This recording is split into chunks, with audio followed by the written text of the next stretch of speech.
पहले आप देखते थे जहां भारत कुछ भी शुरू करता तो उसकी तुलना सीधे पाकिस्तान से की जाने लगती थी, लेकिन वह भारत की ही भूल थी और यह भूल सुधरते ही चीन की हालत खराब हो चली है, क्योंकि अब भारत चीन को चुनौती दे रहा है, क्योंकि अब भारत की रफ्तार चीन को चारों खाने चित्त करने में लगी है।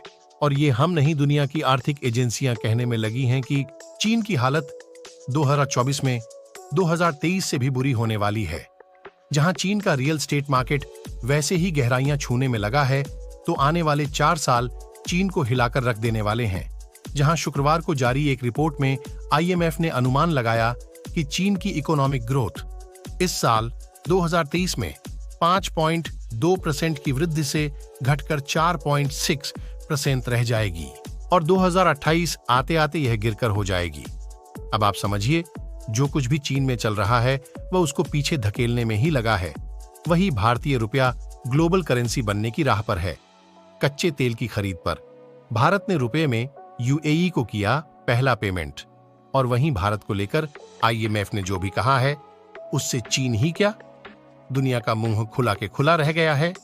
दोस्तों, भारत संयुक्त अरब अमीरात UAE से खरीदे गए कच्चे तेल के लिए रुपये में पहला भुगतान किया है। इसके साथ ही भारत ने अपनी करेंसी रुपया को वैश्विक स्तर पर ले जाने की दिशा में कदम बढ़ा दिया है। अधिकारियों ने कहा है कि भारत अन्य तेल आपूर्तिकर्ता देशों के साथ भी इसी तरह के रुपया भुगतान सौदों की कोशिश में लगा हुआ है, लेकिन इसे अंतर्राष्ट्रीय स्तर पर लागू करना एक प्रक्रिया है और इसके लिए कोई लक्ष्य नहीं रखा गया है।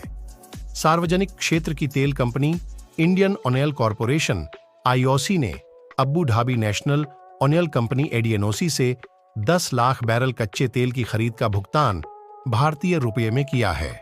इसके अलावा रूस से आयात किए गए कच्चे तेल के कुछ हिस्से का भी भुगतान रुपये में किया गया है।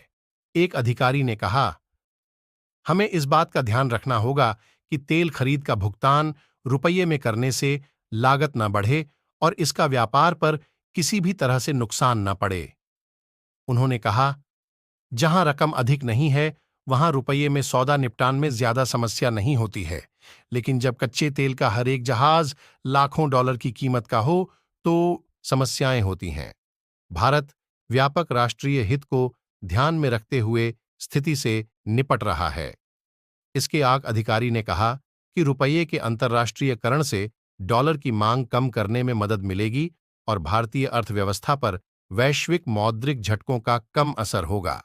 आपको बता दें कि भारत अपनी 85% से अधिक तेल जरूरतों को पूरा करने के लिए उसे बड़े पैमाने पर डॉलर में भुगतान करना होता है।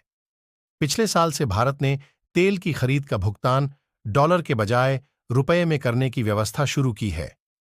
इस दिशा में रिजर्व बैंक ने भी जरूरी कदम उठाए हैं। भारत ने जुलाई में UAE के साथ रुपये में भुगतान के लिए एक समझौते पर हस्ताक्षर किए थे। पिछले सप्ताह संसद में पेश संसदीय समिति की एक रिपोर्ट में कहा गया है कि भारतीय रुपये में कच्चे तेल का भुगतान लेने की दिशा में प्रगति अच्छी नहीं है।